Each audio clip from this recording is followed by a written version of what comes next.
Bonjour et bienvenue dans les réalisations de Fachi, l'émission au cœur des actions et réalisations du chef de l'État, Félix Antoine Tshisekedi Tshilombo, concrétisée dans toute la République démocratique du Congo par des initiatives privées et publiques. Notre édition spéciale est consacrée à la visite de compassion et de solidarité du garant de la nation, Félix Tshisekedi, accompagné de la distinguée première dame Denise Nyakeru, au stade Tata Raphaël, un des sites transformés dans l'urgence en abri de fortune pour près de 200 familles endeuillées et sinistrées, victimes d'inondations causées par les énormes pluies diluviennes qui se sont abattues sur Kinshasa ces derniers jours et ayant provoqué le débordement de la rivière Njili.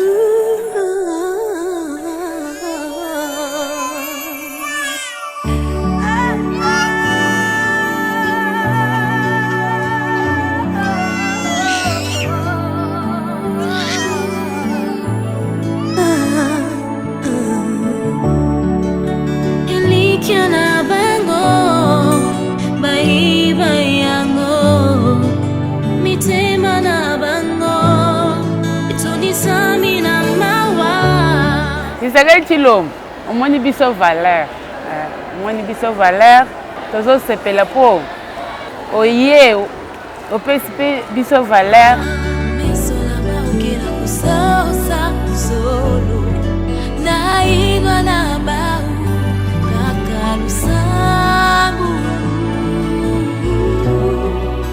Fachi, merci de battre biso bele bakufi na yo bete biso rumela pea rumela tenga to kufa obikisi biso merci za bokonjole ki bango watoto wanatafuta amani ya kweli na milele lisole leka kibo tovanda ki samedi mbule banda ekonoka enoka ki butu mobimba toyeko koma dimanche na tongo tomoni mai ebandi koya me mai yango eyaki couleur ya jaune mai oyo ya mabele ya bakongo tokangi muteba toyebi kaka ndenge eyelaka biso ekoya ekokende vanda mai abandi komata abandi kovimba lokola levi. C'est une situation de catastrophe naturelle qui est arrivée pour nous d'une façon brusque. On a déjà fait plus longtemps vers le quartier de Bonhomme, on n'a jamais vu ça. Mais c'était pour nous une grande surprise de voir l'eau a débordé. L'eau a dépassé l'endroit où s'entrait, l'eau a débordé au niveau qu'on ne s'attendait même pas. Et nous remercions le chef de l'État du fait qu'il nous a quand même fait évacuer de l'endroit où on était pour nous amener à ces lieux ici.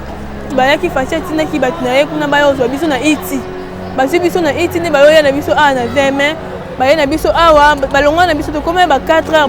du matin bakomi na biso awa ba servir biso pe biloko kolia ezaki vraiment bien nazo pesa kaka mama Denise na papa na biso Fati Beton merci mingi na ofuma basaleli biso parce que tozaki atana elikate to kende wapi. Comme tout le monde nous avons vu c'est la catastrophe à la suite de ces pluies et le gouvernement provincial avait lancé un appel à la solidarité. Directement le même jour, le dimanche, la distinguée Première Dame, présidente de notre fondation, nous a demandé d'intervenir, d'agir.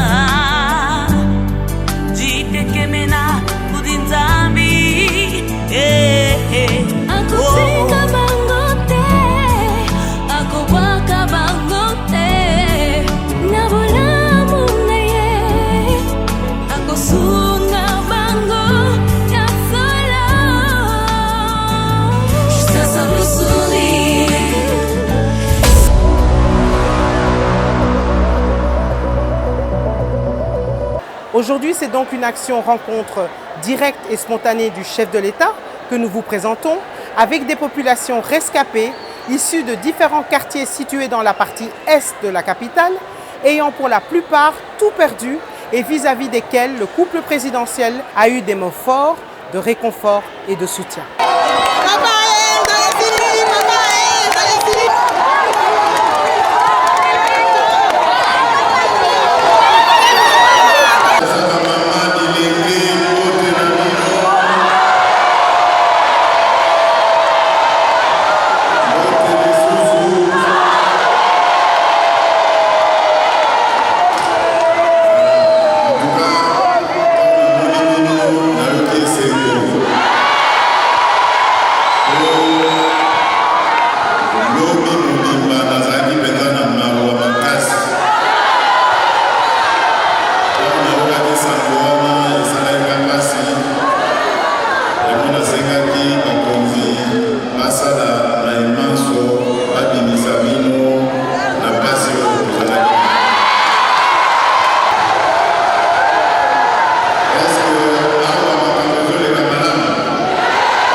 boyebaka te salite babwakaka yango bisika nyonso te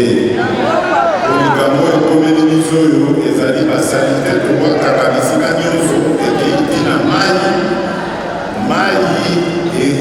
esika mai elekaka ekomi moke mai ebali kozongisa sikoyo ebali kozonga na mboka.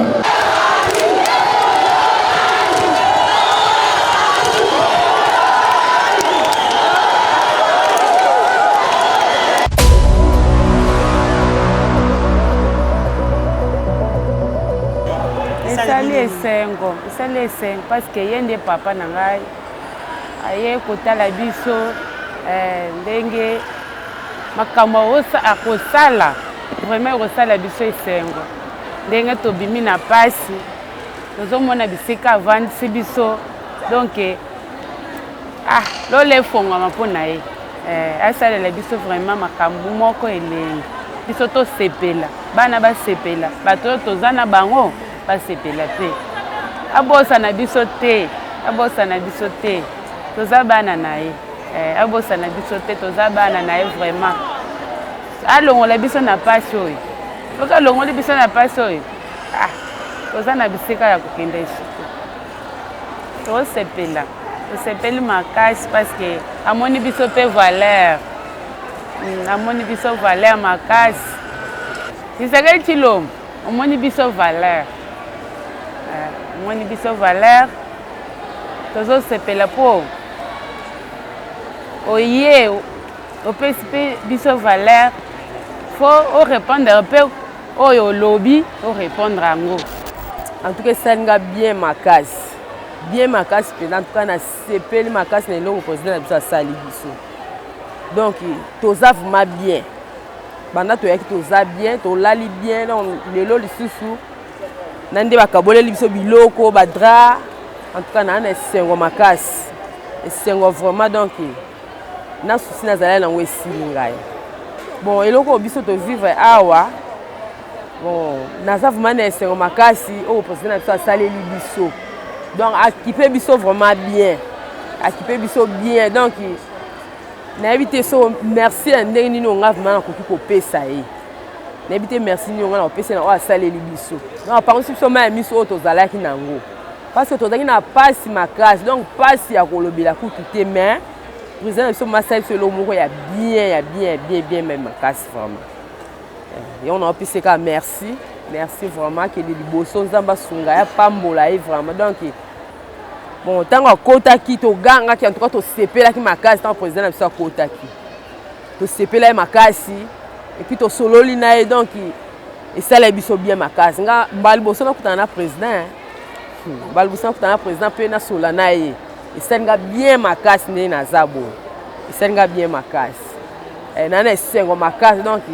nde noyebisa mpe abandeko nanga vraiment en tout cas nga nde naza awa vraiment en tout cas naza bien na à l'aise makasi. Événement ntango eyaka eyebisaka moto likambo te tosuzuka jour wana mbula ebeti to mbula ebetaki tondimaki te ete ekozala ndenge wana me ebetelaki na Kinshasa ebeti mpe na bakongo tosituka nde mbula ebandi koya me ngai navaka na de bonhomme na quartier Salongo na avenue Liboke place wana makambo esalemaki bato badindi ndako ya bato ekei biloko nyonso tu ekei kaka bazwaki bakombo babino boleka na 20 mai bokovanda kuna na 20 mai sikoyo yango toyewa ntango papa yaki lobi toyambaki très bien bamosusu basololaki na ye omelaki mingi te papa akei yango ndeti tovandi awa tokozela kaka mot d'ordre ya suka oyo bakopesa biso na bakonseil ya mpula matala baya liboso ngai die donne limbumbe kolongo na mwana papa Fachi Beto mais salinga esalanga nini salinga esengo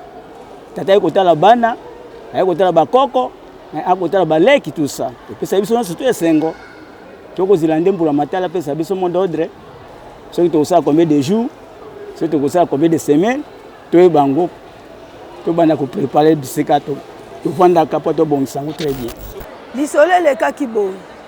tovandaki samedi mbula ebandaki konoka enokaki butu mobimba toye kokoma dimanche na ntongo tomoni mai ebandi koya me mai yango eyaki couleur ya jaune mai oyo ya mabele ya bakongo tokangi motema toyebi kaka ndenge eyelaka biso ekoya ekokende vanda mai abandi komata abandi kovimba lokola levi miniti moke mai akomi na loketo miniti moke boye tozalaki souple ya kolongola kobimisa bana tobimisi bana tozwi biloko tomati na bamesa ndenge tomatisaka ke mai ekodimine na ntan moko mpo tozonga totala miniti boye na bisika oyo mai ekomaka te mai edeborde ekomi bato badindaka te badindi biso kuna ezalaki somo mai ekomi ntina batole biloko ekei batv bilamba bana nde nazoba boye kaka banda samedi dimanche wana tilero bilamba oyo nalataki kaka yango tozosokola tozolataka bilamba oyo bourgmestre aye kozwa moyen apesi biso bafongoli ekole ya kitomesa tokomi kuna tovandi na bana tolali butu moko butu mibale toyoki basoda baye bamama mutuka eye papa mokonzi apie mutuka bomata tokende na stade en tout cas tosepelaki makasi ngai moto ya liboso nazwaki makasi ya kozwa bana nazwi tomati na mutuka ntango tomati na mutuka nde tokomi esika oyo kokoma tokomi esika oyo en tout cas toza à l'aise tozali à l'aise koleka kutu na bafamille oyo tolingaki tokende balingaki banyokola biso en tout cas papa mokonzi nayebi te napesa yo merci ya modèle nini nzambe na likolo abakisela yo maboko ekoma zomi mpo ozwa makasi lisusu ya kosunga biso en tout cas papa merci ndenge naza na ebele ya bana nayebi te lengai nakende wapi lengai nasuka wapi lobi papa mokonzi ayaki tomonaki ye topesani bambote nasimbi mpe liboko na ye lokola mwasi abandaki kotanga makila asimbaki songe elamba ya jésus christ de nazareth abikaki lokola ngai nasimbaki liboko ya papa Fati Beton nayebi kele ngonga oyo kimia ekotinga mpola libela nakodokama lisusu te nakozwa kimia ya libela papa zwa na yo lokumu nzambe na likolo abakiselo mapamboli abakiselo bomoi ekoma mulai lisusu mpo ede bana na yo soki yo te nayebi te ngai nazala wapi naza mama ya bana zomi famille te wapi na ngai nasuka wapi nayebi esika oyo nalingaki nasuka te papa nzambe abakisela yo mikolo nzambe abakisela yo mikolo papa na ngai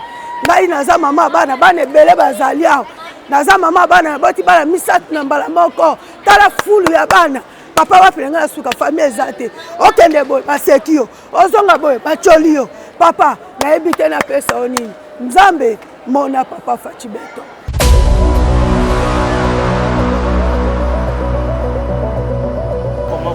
C'est une situation de catastrophe naturelle qui est arrivée pour nous d'une façon brusque. On a déjà fait plus longtemps vers le quartier de Bonhomme, on n'a jamais vu ça. Mais c'était pour nous une grande surprise de voir l'eau a débordé. L'eau a dépassé l'endroit où s'entrait, l'eau a débordé au niveau qu'on ne s'attendait même pas. Et nous remercions le chef de l'État du fait qu'il nous a quand même fait évacuer de l'endroit où on était pour nous amener à Célier ici. Que Dieu soit loué pour lui, pour nous. Et pour nous, maintenant, nous demandons à ce qu'on nous puisse, que le gouvernement nous assiste. Parce que nous avons perdu presque de tout, les matelas, les habits, les souliers, nous n'avons presque rien. Et si le gouvernement pouvait encore nous assister, s'il faisait un peu ça, Dieu va le bénir. Ce que nous souhaitons, c'est qu'on puisse arranger un peu la situation et voir les lieux si on peut encore rentrer encore dans ces lieux. À part ça, il n'y a pas encore à commenter. Et comme moi, par exemple, j'ai laissé encore mes petits-fils quelque part et mon épouse. On m'a pris d'une façon levée là, d'une façon ici, je suis seul ici. Je suis un peu dans les tourments du fait que ce qu'on apprenait de Béni et de Boutembo, maintenant on les vivait aussi. Et ce n'est pas facile. Que Dieu soit loué. Que Dieu protège notre chef de l'État. Nalingi na pesa remerciement na ngai et pas maman Nyankero na papa Fati na bolamo basaleli biso na nyonso esalemeli biso nzambo aza likolo na ba archange Michael ba protéger bango ba bomba bango ba batela bango na sambela katango nyonso pona ye parce que na zwaka pe vision ka comme président lokola pas comme président pas aider ngai na remercier nzambe makasi Nzambe a continué ko protéger ko batela ye. Ba merci ebele papa Fati, ba merci ebele na bébé nanga peso merci makasi na libota nanga mobimba ndenge protéger biso merci. Nazo pesa kaka mama Denise na papa na biso Fati Beton merci mingi na ofuma basaleli biso parce que tozaki ata na elika te tokokende wapi donc ebandeli na suki ezalaki te mais na bolamu na ye en tout cas sauver biso na esika ya passe vers 2h du matin tokoma kia depuis dimanche mais tozo vivre kitoko toza vraiment très à l'aise yango wana napesi bango merci ya mingi koleka na bakoko na ngai okuta kweki na mai meli mai metokokoma na biso awa basungaki biso na bakisi nde tovandi merci vraiment tozonga totala toza na susi siko tozonga totala bana musu na tikaki na yebi pe état de santé na bango te na telefone ekendeki nga na mai donc ate eloko te na bimai ka ndenge na zabo elamba te lipapa te na bana tozaka bongo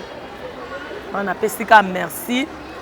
Papa Denise na bolamu asaleli biso en tout cas nzambe wana kanisela bango koleka merci vraiment nazali loko kopesa te na pesika merci Fati merci ndo bate biso bele bakufi na yo bete biso rumela pea rumela tenga to kufa obikisi biso merci za bokonjole ki bango rumela tamba pambola rumela maye tina chili kola batol toane suko dans moyen so ezaki te toke na kola ki tomesa ata bilamba la te ezati zo nyokama kolia te ezati. Et puis, tant Fati, et comme dans la Fati aye atindi batuni beba zibiso bana na biso awa na veme et ou me peut-être mon bébé Fati aye ande so bloko lia nyonso esengo to sepeli arumela bokonzo ngazaka na posta merci kaka ata bilamba yange kenya chikali kana ona mona kutela mata ya lata te mais Fati ko manda pesinga te siko alala azaka na bokonzo na sepende na bimbo bomo yange bikebele bakufi mais ngai biki ndama azaka na merci to kufa mais to biki akoma président ou mais libera fana ki mbule banya ko beta mbule zo beta mbule zo kata te to lali na mbula to lamki na mbule zo kata te mbule ezo kata te mbula to fandi mai ko mi ko mata to bi mai o ze mbula o to beza mai rivière mai zo mata to moni mai o za clair te moi pe obim tape ba biloko ezaki sute mai mati ti likola batol donc chose ezaki te to kimika ka to sauver ka ba bomo na biso to bite to tika biloko nyonso esa nini e chola na ngo nzamba osunga to ki na école itiki to mesa nde kuna to koma ko fanda to zolia na pasi donc eloko le kuta ezaki te ka bilamba o to bima na ngo ne to zana ngo pe ka tilelo après to fandi boy to lali na biso ba kwa rouge ba yaki fatia tina ki batina ye kuna ba yo zo biso na iti basi biso na iti ne ba yo na biso a na 20 mai ba ye na biso awa balonga na biso to koma ba 4h du matin bakomi na biso awa baservi biso pe biloko kolia ezalaki vraiment bien eloko na sepelaki nde ntango président na biso ayaki façon ayaki ntango namonaki esalaki nga vraiment bien nasepelaki makasi nde ntango namoni ye nasololi napesi ye mbote première fois namona président na ngai nalingaki ye makasi namoni ye vraiment asungi biso apesi biso place ya kolala matela sika toza vraiment bien nde nakomi na kati na esika oyo eloko na osenga vraiment président na biso aumela vraiment ndenge asauve babomoi na biso ebele bakufi ebele bakufi malgré tobimi na eloko te mais toza en vie toyebi ke nde toza na président na biso akosunga biso akotika biso te akosauve babomoi na biso nyonso tokosenga akopesa biso nakumise kaka aumela nzambe apambola ya bakisela ya ebele ya Fati président na biso umela tolingako makasi président soki yo te me mawa makasi tolingako makasi umela papa Béton. Nous avons reçu, comme tout le monde, nous avons vu les catastrophes à la suite de ces pluies et le gouvernement provincial avait lancé un appel à la solidarité. Directement le même jour, le dimanche, la distinguée Madame, présidente de notre fondation, nous a demandé d'intervenir, d'agir. Nous avons contacté les autorités, nous avons pris notre part. Premièrement, notre responsabilité dans la préparation des sites. Nous avons commencé par le nettoyage des sites, balayage, des sanitaires qui devaient accueillir les gens. Ensuite, nous avons mis le matériel. Nous parlons aussi des matelas, des couvertures, des gobelets. Et après, on était prêts pour pouvoir accueillir les sinistrés. lorsque le gouvernement provincial les sortait des milieux où ils étaient, il les ramenait ici. Et donc nous sommes occupés de restauration, prise en charge médicale, soins, tout ce qu'il y avait en termes de kits de dignité, kits personnels, nourriture, le matin, le soir, ainsi de suite. Et donc c'est un peu l'apport que nous sommes en train de faire ici au niveau de la Fondation. Alors effectivement, c'est les autorités gouvernementales, donc le ministre provincial de la Santé qui est en train de gérer les flux. Mais à ce jour, nous avons ici au niveau de Stade Tata Raphaël, il y a deux différents sites au même endroit qui ont été aménagés. Et il y a aussi les sites au niveau du Stade de Martyrs. On a aussi 3 sites aménagés toujours au Stade de Martyrs. Alors nous avons approximativement à ce jour, on est autour de 3000 personnes sur l'ensemble des sites. Alors je pense que les témoignages que j'ai personnellement pu recueillir après le passage du couple présidentiel, c'est que les gens se sont sentis importants. Voyez-vous, très souvent, si le chef de l'État doit se déplacer, on sait que c'est pour une question importante. Et ces personnes démunies, des endroits où ils habitaient, voir que le président de la République en personne se déplace pour venir le voir, ils se sont très vite vus valorisés. Donc il n'y avait pas qu'un chef de l'État qui était venu, mais il y avait plutôt une valeur. Ils ont dit que le président a payé le carburant pour venir le voir et donc ils ne sont pas n'importe qui. C'est d'ailleurs ce qu'il me rappelait quand je devais leur servir la nourriture. Il me disait, monsieur, rajoutez parce que le président est venu me voir, je suis plus important que vous. Et donc cela a apporté vraiment un réconfort auprès de ces familles. C'est un geste vraiment, vraiment louable. Le président de la République est venu lui-même au chevet de ces personnes, comprendre, poser des questions pour comprendre la pertinence et bien sûr avec la série de décisions qui ont été prises à la suite. Après cette visite de terrain, ça a été très apprécié et nous aussi, partenaires techniques qui soutenons, qui travaillent avec le gouvernement, nous avons vraiment apprécié cela et cela nous a encore encouragés à pouvoir nous donner encore davantage afin de pouvoir accompagner nos compatriotes.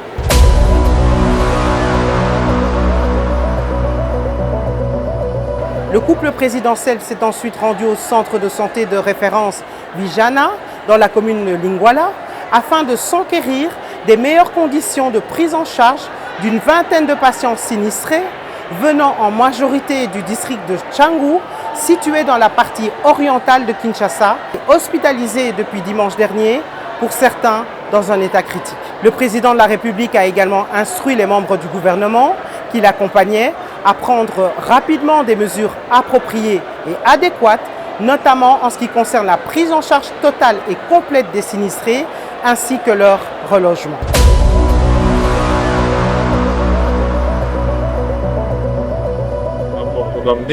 Nous, médicalement, on va assurer parce que, comme vous voyez ici, les équipes médicales sont déjà là. Depuis cette nuit, on a déjà envoyé les ambulances. Maintenant, on est en train de monter les tentes pour les accueillir. On a déjà livré l'eau. Grâce à nos amis de Midwest, on a livré déjà on commence à livrer la nourriture. Et donc, mais on est en train d'installer le poste médical avancé. Donc pour nous, médicalement, il n'y a pas beaucoup de risques. Cependant, le risque, lui, il est lié à l'environnement, avec ce qui est en train de se passer là. Et pour vous rassurer sur le plan sanitaire, oui, ça, on peut vous rassurer.